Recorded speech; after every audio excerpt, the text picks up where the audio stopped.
Сме имале разни вознемирувачки години за нас, но мислам дека оваа 2025 е најдепресивната година. Ше со тек на време спомените бледеат и секојаш ти се чини дека ова што сега ти се случува е веројатно највпечатливо. Сакам да кажам, сме имале различни драматични години, но ми се чини никогаш вака депресивна година. Прво, де факто нас ни се случи најголемата цивилна трагедија после Скопскиот земјотрес.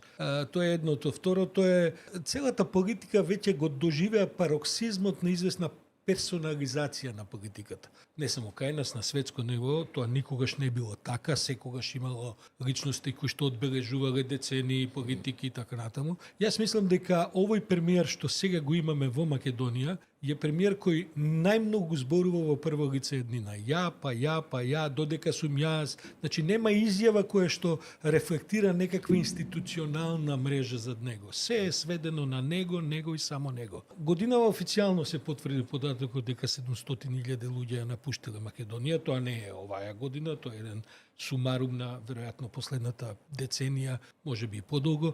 Меѓутоа, де факто останавме во Македонија 1,5 милиони луѓе физички. Тоа е веќе една цифра во која што тешко може да се конституира критична маса. Зашто било освен за овој популизам и ова што ти го говориш, ова море од лаги со кои што ја поклопуваат јавноста, бидејќи ова е едно од владите во кое што веројатно најефикасно работи само пиар. Но во Македонија мислам дека повеќе нема критична маса од луѓе, па дури и на сите страни. Мислам дека и ова што и оваа влада и овој премиер не успеваат да најдат квалитетни луѓе за разни ресори, ја одраз на тоа, вклучувајќи и опозицијата која не успева да најде квалитетни луѓе за разни ресори, но очигледно е дека младоста не е доволна за да некој работи се помрднат од мртва точка. Тоа значи дека 2026 година прво необично е економскиот неуспех со кој што ја соочија државата, потрошија милиарди за кои веројатно